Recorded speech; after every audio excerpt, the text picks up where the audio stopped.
on that whoop. Nah, I hear you. What it do, YouTube? Welcome to my channel. I'm going to react to a video by JxmmyHighroller using numbers to find out the greatest individual season in NBA history. No further ado, let's get right into the video. Throughout NBA history, who had the best individual season and what year did it take place? What would your answer be? Can a season truly be great if a player doesn't lead their team to a championship? What about empty stats or years where players put together incredible seasons but didn't walk away with the MVP? Just like many other fans of the game, I've always wondered who truly had the greatest season in NBA history. If we were to somehow add up all the things that a player did throughout a season, their impact and value, and condense all of it into one number, some sort of value or greatness score, then we could determine who had the best season of all time. And so that's what I did. A formula to decide who had the best individual season in NBA history. And not only did I find that season, but it was so great that no other season comes even close. Today's video is brought to you by SeatGeek. A new NBA season is upon us. Just look at it. Ain't it beautiful? And with the season underway, SeatGeek is here to get us back in on the action. Check this out. Just download the SeatGeek app and use the promo code JXMMY to get $20 off your first order. SeatGeek makes buying tickets easier than ever before with a rating system that lets you know which tickets are. With the 2023 NBA season going completely off the rails with big games, huge numbers, and record-breaking performances every other night, I had to gather myself and put all of this madness into context. How historic are these seasons really? Where do the individual performances of this season rank among the greatest season performances in NBA history? Well, in order to answer this question, I had to create a basic formula that factors in everything a player does on an individual level throughout a season. But first, I had to determine what numbers and awards actually matter and which ones don't. For example, winning the MVP is the greatest individual award a player can win, but there have been countless amazing seasons in which players did not win the award, so we can't use this as I think that MVP thing is kind of rigged. I'm not gonna lie to you, because it's dumb how to win an MVP, your team gotta be the best in in the East or West. So like, let's say if you average like 60 points a game, but your team is ass, you will win MVP because your team is ass. Like, that's kind of stupid.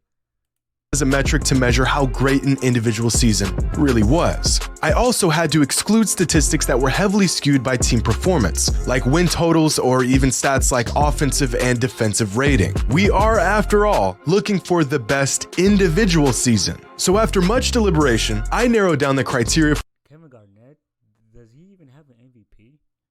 I don't think he does. for the best season ever to these 9 factors. Points, rebounds, and assists. If a player was selected to an all-defensive team, if a player won Defensive Player of the Year, if they led the league in one of the 3 major statistics, player efficiency rating, win shares, box plus minus, value over replacement, and just to spice things up, All-Star Game MVP. The total number that a player achieves from these 9 metrics is their season score. The higher the score, the greater the season. And before we get started, I want to point out a few things. As I stated before, I did not factor in MVPs in this experiment because there's just been far too many incredible seasons where players were not crowned the most valuable player. Like in 1989, when Michael Jordan clearly had the best season that year, but Magic Johnson won the MVP. Another thing to keep in mind here is that most statistics that are available today have only been around since 1975. So any great season that took place in the early 70s and 60s was excluded from this experiment, which actually shouldn't even be a problem since a lot of NBA fans act like those seasons never even happened anyways. Another major factor that I left out was postseason success. And I know this will be a controversial decision, but in order to even make it deep into the playoffs, a great player still needs a solid supporting cast, or else he has no real shot to win it all. An obvious example of this is Nikola Jokic last season with the Nuggets. One of the best individual seasons of all time, just to be knocked out of the first round of the playoffs in a gentleman's sweep.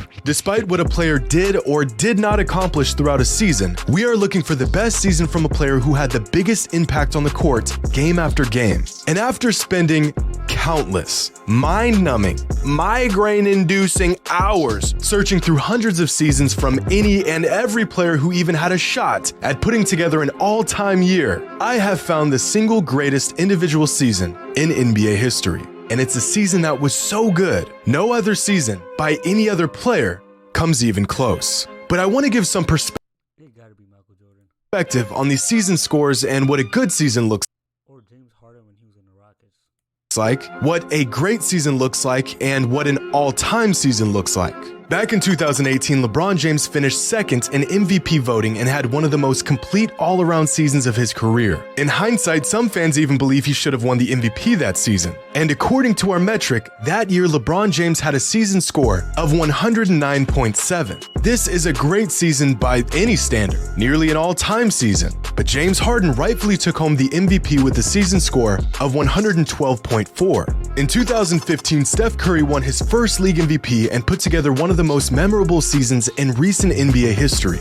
That year, his season score was 97.3. In 2006, Kobe Bryant had statistically the best season of his career and achieved a season score of 119.1. And yet, Steve Nash won the MVP that season with a season score. See, this is what I mean. What? How the fuck he get MVP? 18 points a game? Are you serious, bro? See, like nowadays NBA, a bench player average 18 points a game. Of just 84.1. But these numbers are all relative. A season score of 20 is about league average. A score of about 45 is what you would find in a quality starter. A season score of about 65 is an all-star level season, and a season score of 85 is an all-NBA level season. And once a player gets into the triple digits, a season score of 100 or more, they are well on pace to earning an MVP. But even a score of 100 is nowhere near what a player must accomplish to even crack a top 50 season of all time. Because the 50th greatest individual season came from James Harden in 2018 when he piled up a season score of 112.4. In fact, here's a chart of the top 50 individual seasons in NBA history according to our season score metric. The first 3 seasons to crack the top 50 all came from James Harden in just a 4-year span between 2017 and 2020. 1998. Michael Jordan was so good, so early in his career, that even his rookie season made the list as the 42nd best individual. That is crazy. But who y'all think was better in the rookie season, Michael Jordan or LeBron James? Because everybody be like, oh, LeBron James was better his rookie year. Like, are you serious? Jordan came in the league averaging like, I think like 30 points a game, some shit like that. Individual season of all time. Tracy McGrady put together his best season in 2003 with a season score of 115.3. Hakeem's 1994 campaign lands at the 35th spot of all time, and just above him you'll find Steph's unanimous MVP season in 2016. Nikola Jokic achieved a career-high season score last season with a total of 120.3 points, the 23rd best individual season of all time. But Giannis actually scored just slightly higher than Jokic did last season with a season score of 120.9. Russell Westbrook's MVP year is the 17th best individual season of all time and easily the best season of his career. Keep going up and we'll find the best seasons from some of the greatest players of all time. Dwayne Wade in 2009, KG in 2004, Kareem in 76. In 2020, Giannis put together one of the greatest seasons ever with a season score of 129.8. Just behind LeBron's 2009 season, which turns out to be the best individual season of his career, where he earned a season score of 130.2. And after this mark, we enter the Michael Jordan zone, where it's a whole lot of MJ reeling off some of the best individual seasons of all time, year after year. And right at the top are the 3 best individual seasons of all time.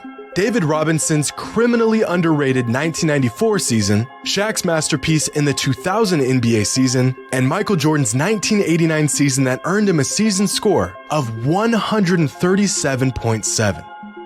Hold up. There's one season missing here. Oh, there it is. Michael Jordan's 19... Bro, that's the fucking GOAT. If you don't think Michael Jordan's a GOAT, then you just a hater. 88 regular season, widely regarded as the greatest of all time. And that's because it is. With a season score of 154.8, Jordan's 1988 campaign is the greatest individual season in NBA history. and it's not even remotely close. But I want to take a deeper look at these results because they reveal some interesting things about what we know and what we thought we knew. Some all-time legends that didn't even have a single season. LeBron fans, what's your excuse this time? Yeah, exactly.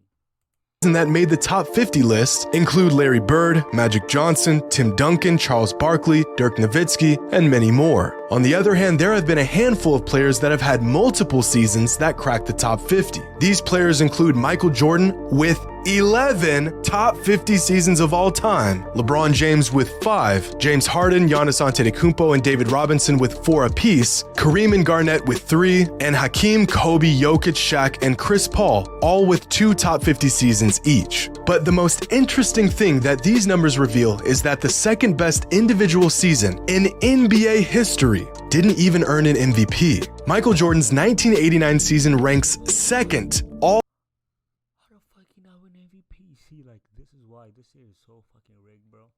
time among season scores, and somehow he still finished second in MVP voting that season. Dude, what? You know, look at this shit. What the? Behind Magic Johnson, who earned a season score of 1. Like Magic Johnson, you're a decent player, but these numbers, 22 points a game and 12 assists. Okay, that's kind of impressive. But look at this. This is 103.9. Still a great score, but nowhere near the season Michael had. And if you take a look at their numbers throughout that season, it's clear that a robbery took place here. Same thing happened in 1990 when Michael Jordan put up the 5th highest season score in NBA history and I feel like Jordan, every season he played in NBA, except for when he was at the Wizard, but every season, 14 seasons, he should have won 14 MVPs easily. Finished not second, but third in MVP voting behind Magic Johnson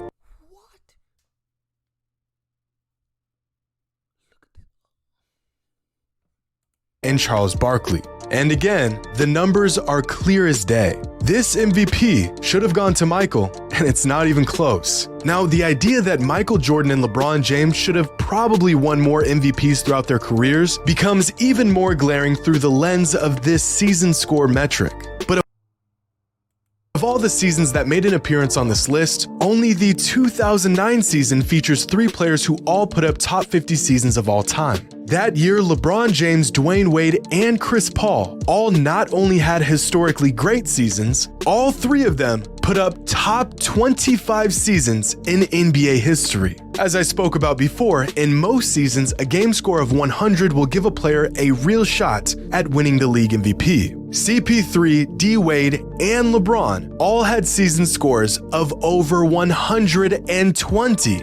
But with this NBA season being flooded with all-time talent and incredible performances every single night, are there any players that are putting together seasons this year that would crack this all-time list? We'll have to make a couple estimations here because some stats within our metric like VORP and win shares are cumulative stats. But at their current pace, here are the projected season scores for the best players in the NBA this season, with the top 5 season scores coming from Luka, Jokic, Giannis, Embiid, and Tatum. And if a season score of 100 warrants a real shot at the MVP award, then there are currently 6 players who are all having an MVP caliber season. But in terms of cracking the top 50 list, only Luka Doncic and Nikola Jokic are on pace to making the cut. In fact, Luka is on pace to racking up a season score of 123.1. which would earn him the 15th best individual season of all time, right behind LeBron's 2013 season. And Nikola Jokic is on pace to having a season score of 116.4, which would land him at the 38th spot all time.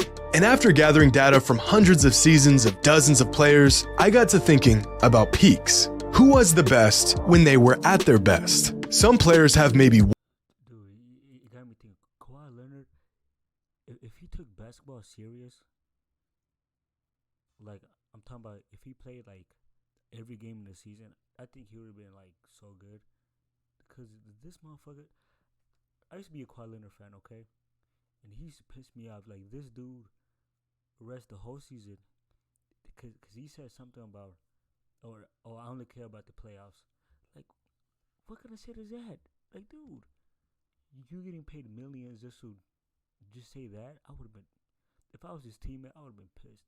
They were at their best. Some players have maybe 1 or 2 seasons that stand far above any other year they've put together, like Tracy McGrady in 2003 or Russell Westbrook in 2017, while other players completely control the game on an individual level season after season. So here is a chart of NBA legends and the combined season scores of the best 5-year stretch of their career. For example, Isaiah Thomas's best 5-year stretch came between 1984 and 1988, where his total season scores throughout those years was 379.3. Damian Lillard's run from 2017 to 2021 earned him a total of 438.9. Just above Magic Johnson and Moses Malone is Karl Malone, who is the first player on this chart to crack 500. Nikola Jokic is currently in his best 5-year stretch and has a total score of 508.8. But this number will jump much higher after this season, somewhere around the 540 range. Kobe, Hakeem, and Bird all had similarly great primes in the NBA, ranging from 514 to 518. Tim Duncan is sandwiched right between Russell Westbrook and Kevin Durant. Our first big jump occurs with James Harden's run between 2016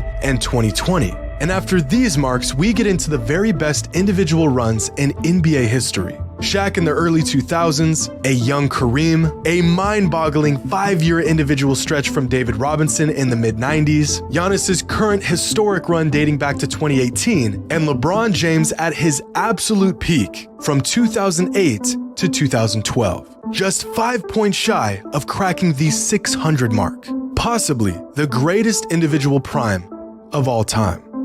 Well, at least it would have been if Michael Jordan didn't exist. Because from 1988 to 1992, MJ rattled off 5 of the top 16 individual seasons of all time. Boy, this is why me and LeBron fans, like, what's going on? No matter what, Jordan is always like. By far. Hold up, you know the craziest part about this? JxmmyHighroller is a LeBron fan. Okay, every video he convinced me. He be convincing me more that Jordan is a GOAT. Every video I watch about him. The greatest stretch of seasons we've ever seen from any player, earning him a prime total Look at the gap. You see the gap? 640.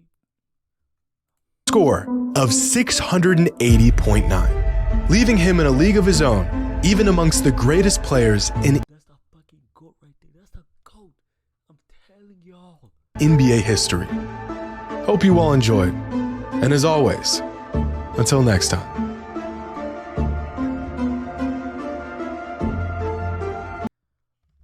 Okay, JxmmyHighroller, this video should have been called Jordan is a GOAT. Okay? Because he is a GOAT. Okay, yeah. That was it. That was it for the video. A very great video. That was a very incredible video. That was it. Please like the video and leave a comment down below. Subscribe to my channel. And I am out. Nah, I hear you.